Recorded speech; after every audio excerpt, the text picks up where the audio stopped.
this is such a magnificent undertaking, I mean, on everyone's behalf, but this is a brand new type of concert. And orchestra concerts have been pretty much not that different since, I don't know, the Eisenhower administration. I mean, you have some new elements here and there, but my first concert actually here with the National Symphony was in 2000, and it was a Hitchcock montage program. So not complete films, but just little clips of films, ending with North by Northwest, which is one of the great film scores, of course, and great films. And then it just went away. Every 2 years, you do something very small. Thank you for that backdrop. Thank you, Donnie. That's right. Give him a hand. Can we just, how did you get that scar? It's a long story. There we go. Don't move, Michael.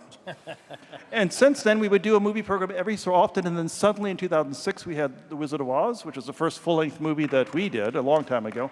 But now, with all these new movies being released, it was very hard for a long time to actually get permission to do them. And now it's really brought orchestral music to a much wider audience than we've ever had a chance to do before. So thank you for that, because it's a glorious score. You have, I don't know if you read music with our dinosaur fellow there, but this is Act 2. Study that. You'll be conducting that in 20 minutes. You have to give it back. But this is Act 1. E.T. is about this size, the entire movie, or Jaws.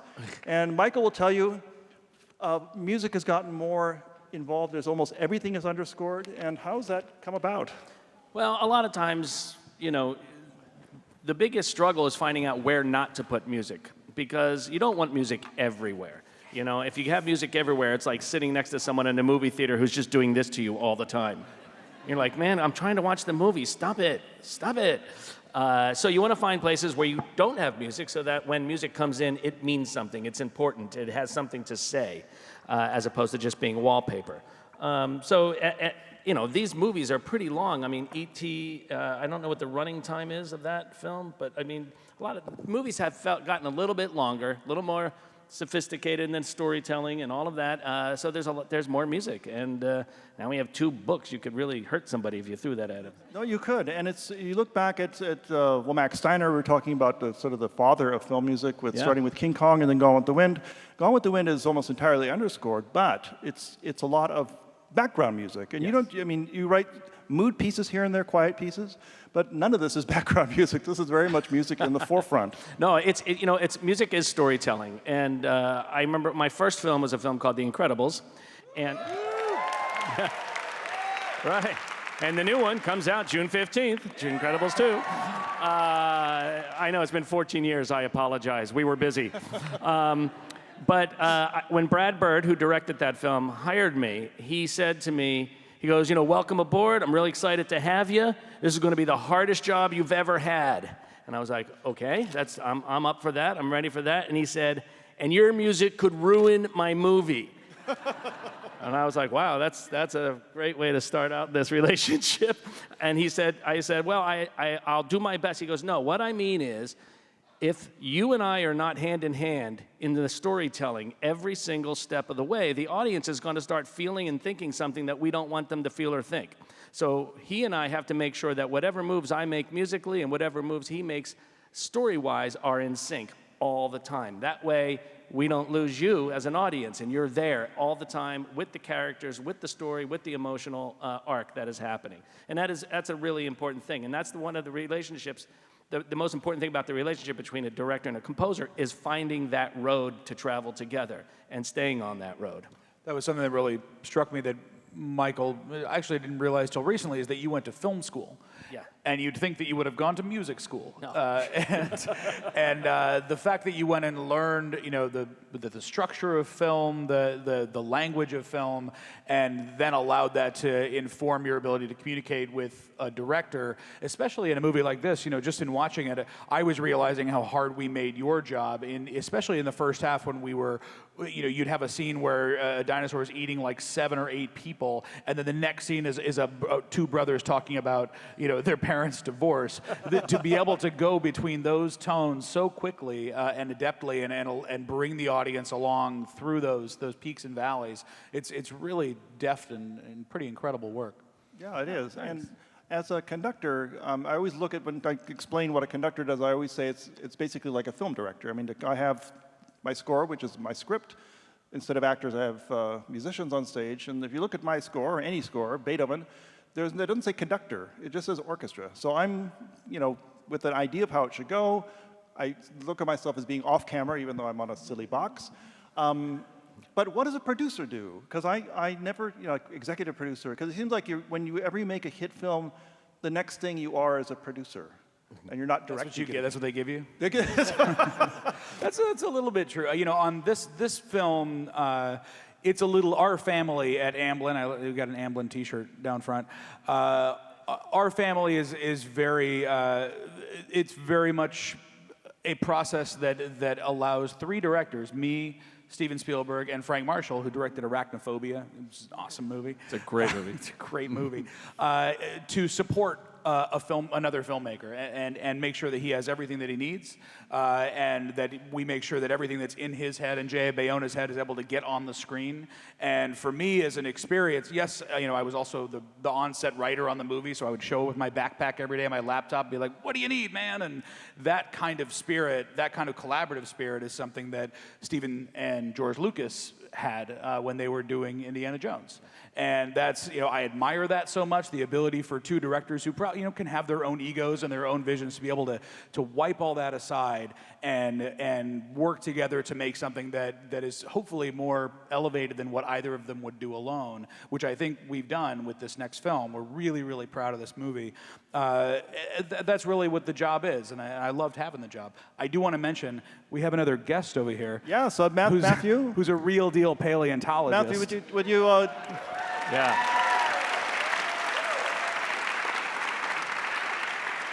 Exactly. So you were with us last summer at Wolf Trap when That was me. That was you. And would you tell the audience and our people who are watching on Facebook Live also what your official title is at the Smithsonian? Yeah, hi, I'm Matt Carrano. My official title is Curator of Dinosauria at the Smithsonian Institution. That's like the coolest title ever. It's a great business card. Coolest title ever. That is very cool. So I remember last summer, and I'll ask you the same question, because this is all based on a novel by Michael Crichton, which is, I don't know if you say 90% science and 10% fiction, but it's very science-based. And is it possible, as far as you know, that to extract, if you found an insect in amber that had just bitten a dinosaur, to extract the blood for the DNA and mix it with frog blood or DNA? You're getting very specific. You're giving me a very easy way out of this question. Well, it could be snake. It could be snake or frog. And make that would then chase a motorcycle. And the answer is, we want. So the answer, you're going to disappoint this little boy? I am going to. I'm not going to disappoint. Is yes. Anybody in the audience under the age of 9 already knows the answer to this question. I'm not telling them anything they don't already know. No, but no with a but. We get DNA from things that are extinct. We can't get DNA from things that are very extinct. So there's a time limit on DNA. So DNA is a deliberately unstable molecule, so it doesn't tend to survive very long.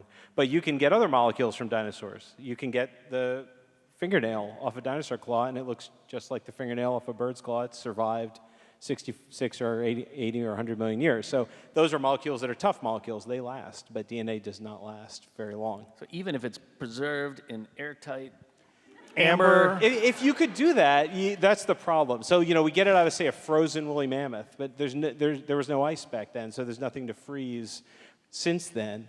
The world's changed too much, and the worst thing to do to DNA is put it in water. And almost every fossil we have is buried in a watery environment in the first place. So it kind of is the wrong, you wouldn't place a bet in those environments to get DNA, unfortunately. I will say, though, the idea is great. It's a great idea, and I don't know a single one of my colleagues that came even close to that clever of an idea until reading Crichton's book. Yeah. So what you're saying, it's not impossible. Good. So you're saying there's a chance. But You're also saying that the sequence at the opening of Fallen Kingdom where they retrieve the DNA from the bone that's submerged underwater is completely... I think you have another out there. Oh, man.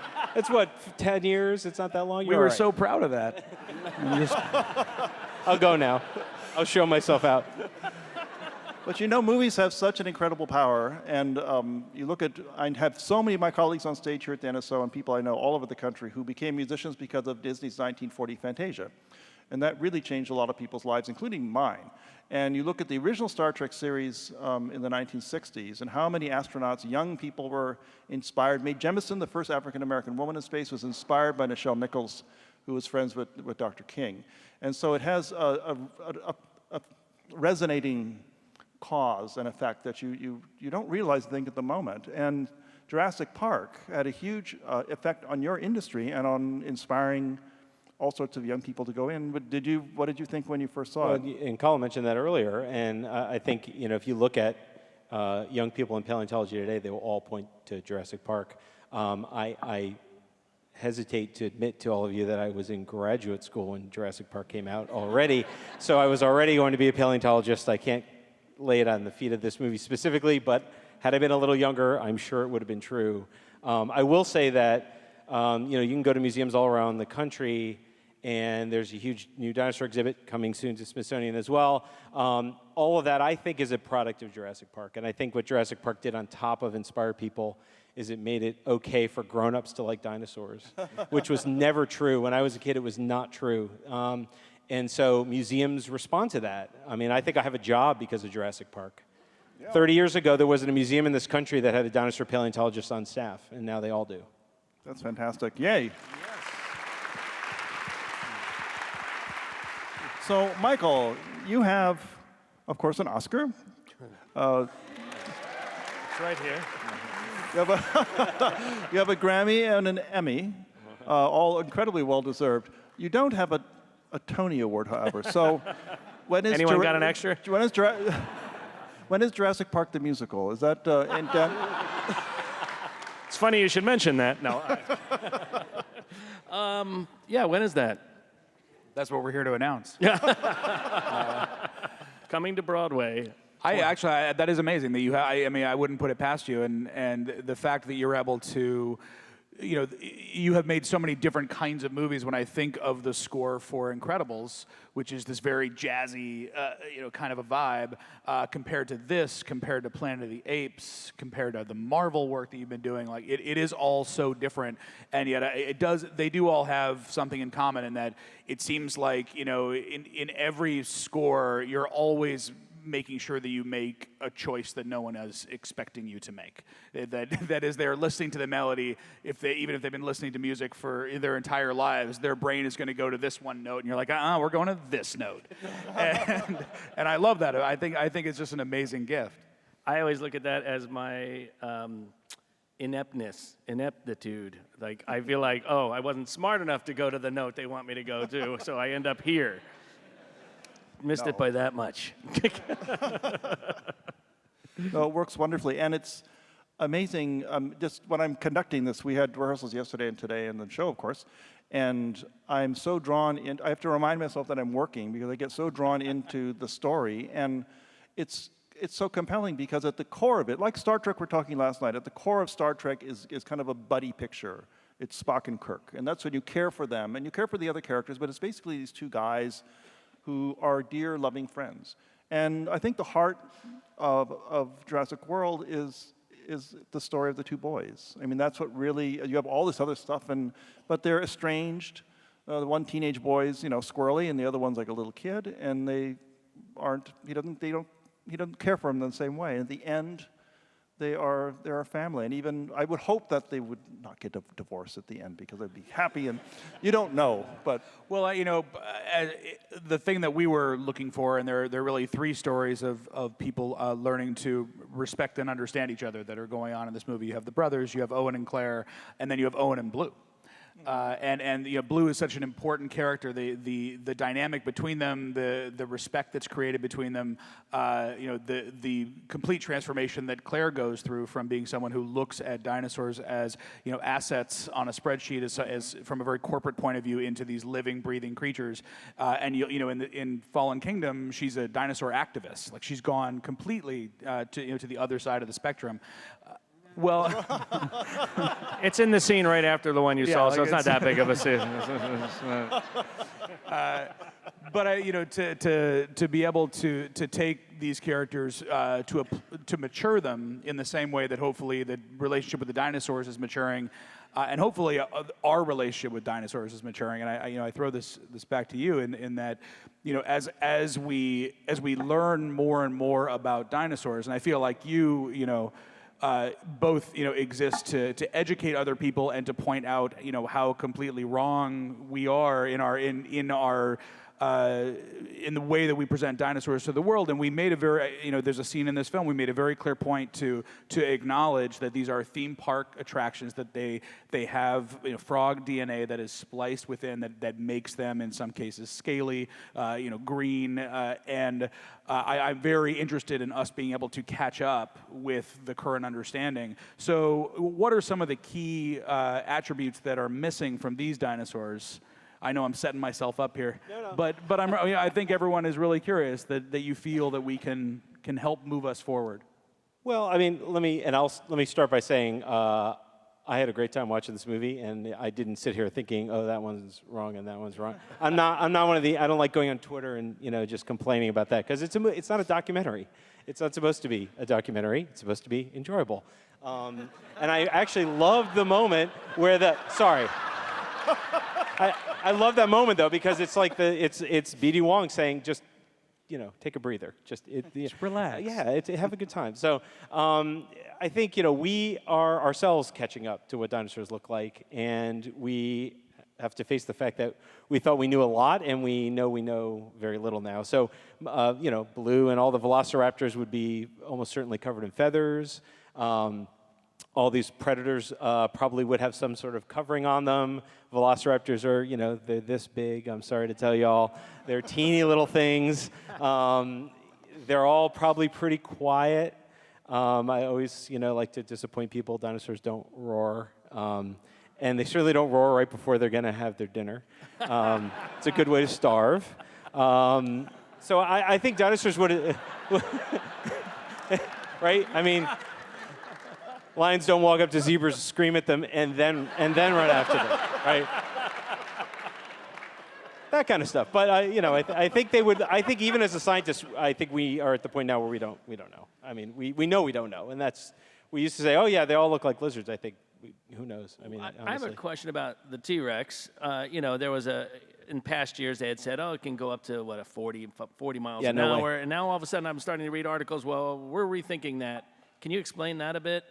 Yeah, I think it has to do if you watch the original Jurassic Park and the very the iconic Jeep chase scene, and the whole thing, it's 25, 30 miles an hour, must go faster, and all that. If you watch the T-Rex, and this is always the key, the T-Rex's feet never leave the ground, right? So really, the difference between running and walking very quickly is whether your feet leave the ground. So the T-Rex is not running in that movie, and you know how big a T-Rex is. You know how far apart the feet are. So if you count how fast it's going and you measure out how many paces, that T-Rex is in real life going 9.5 miles an hour. But it looks like it's going like a bat out of hell. And that's what ILM said, if they tried to make it run, they said it looked ridiculous. And the fact is, scientifically, we don't think it can run just based on the sort of mechanics and the structure of the legs. And we would have said 10 miles an hour based on that. So they came to that aesthetic decision, the same decision we would have said. But then that also sort of reclassifies them into more of a scavenger type of animal? Well, the key is everybody else is slower. So a Triceratops is slower, a duck-billed dinosaur is slower. So everything is sort of like a little bit of a slow motion. Doesn't mean they're not running, they're just not running very fast. But nobody's running very well, maybe the Gallimimus, but most of these things are they're not fast. I thought that was always one of the things that made it awesome, is like its walk is your run. Yeah. That's awesome. You need to run, but it doesn't need to run. No. So Matthew, do you have a favorite dinosaur? No, and I don't. It's like having a favorite child. Even if you do, you don't admit it. It's not fair. It's like having a favorite. I like dinosaurs that are less famous in general, so I like to promote dinosaurs people don't pay attention to. So today, my favorite dinosaur is Pachycephalosaurus, because nobody cares about Pachycephalosaurus, but it's a pretty interesting dinosaur. Oh, I care. Okay, Yeah, see, there we go. we Look care. that up. We've got him in that movie. He's in the next movie, yeah. I have Is this mine thing's on? Yeah. I love the Stiggy Moloch, which is somewhat similar. Maybe the same. So yeah, it could have been the same. We have a Stiggy Moloch in the new really? movie. Yeah. Oh, I'm even more excited. I love him. He's really cool. Well, once I was reading a lot about this movie before, of course, we rehearsed it. It's currently the 5th highest grossing movie in movie history. It's at 1.5. Did all right. What? This kid down here is like, what? Can't like what? That bad? What? Huh? How is that possible? Were you expecting La La Land or something to be? I mean, that's nice, but no one gets eaten. But what do you think? What accounts for the fact that it has such a? I mean, think of movie history. You have amazing hundreds of years of movies, but the 5th highest grossing movie. It's astounding, and it's a great film. But what do you think resonates with people aside from this obvious excitement? I think that there is something about dinosaurs that within our DNA we understand that they also shared the planet with us. It's like embedded. I feel like if you put a bunch of monsters toys and then a dinosaur among them and put them in front of a 2-year-old, the 2-year-old is going to instinctively reach for the dinosaur. And I think there's something about the story of Jurassic Park, the idea that they have been brought back, that to me, and this is just my own kind of story nerd theory, that it echoes the hero's journey, but over the course of 65 million years, and in that they were born and they walked the earth and they died and now they are resurrected, and that's essentially the arc of most stories ever told. And there's something about doing that over a course of millennia that I think is a pretty brilliant kind of a movie idea. Absolutely. And I see a lot of young people here, so we should think about going to bed. But if you're in the Hall of Nations, you saw a huge exhibit towards NASA, the 60th anniversary, as we go look for the founding of the agency by President Eisenhower. And Michael, before we leave, we have another concert, which I hope you'll consider coming to Friday and Saturday, all about NASA and space exploration, science fiction, science fact. And Michael, just tell us what your two contributions will be to that performance. The fine people at the Kennedy Center and the National Symphony asked if I would write a piece celebrating NASA's 60th anniversary. So you better get to work, man. I have to get to work on that right now. No, it's Friday. Yeah. No, so I did, and I'm really excited about it because I love this orchestra so much, and I love this town so much, and these are hallowed grounds. This hall right here is pretty amazing to me. So it's quite an honor to be able to do that, and we'll be doing that this Friday and Saturday night. So if you don't have tickets, you should come see it. It'll be a lot of fun. Definitely come see it. But speaking of space, I do have one question over here. One more question. Yes, sir. You work here you've been in Washington for a little while? Yes. Okay. What can you tell us about aliens? Come on. You're on the inner circle. You must be on the inner circle. What can you tell us? We have a pretty big Smithsonian warehouse. I haven't fully explored, but I don't think we have anything of that nature yet. Okay, we're we'll do going that there tomorrow. Yeah, we're going to the warehouse Indeed. tomorrow. Warehouse. I just really good. There have been two hands that have been up the whole time. Okay. This guy over here okay. and then this kid right here. All right. So I'm going to go to this guy really quick, and then we're going to get going. What's up? The rating of the movie you just watched? Is it rated? Yes. Oh, kicking dinosaurs. It did. It has some cursing, mostly from children. Yeah, that movie. It's PG-13. So hopefully, and as we try to make these films, and then my man right here, this guy. Hey, buddy. You have a question? The floor is yours. He's looking for the Last question. dinosaur. Okay.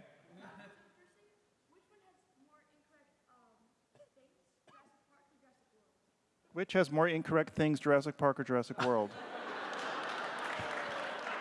Obviously, Jurassic Park. It's not as easy. It depends on what kind of incorrect things. You mean like science or like story?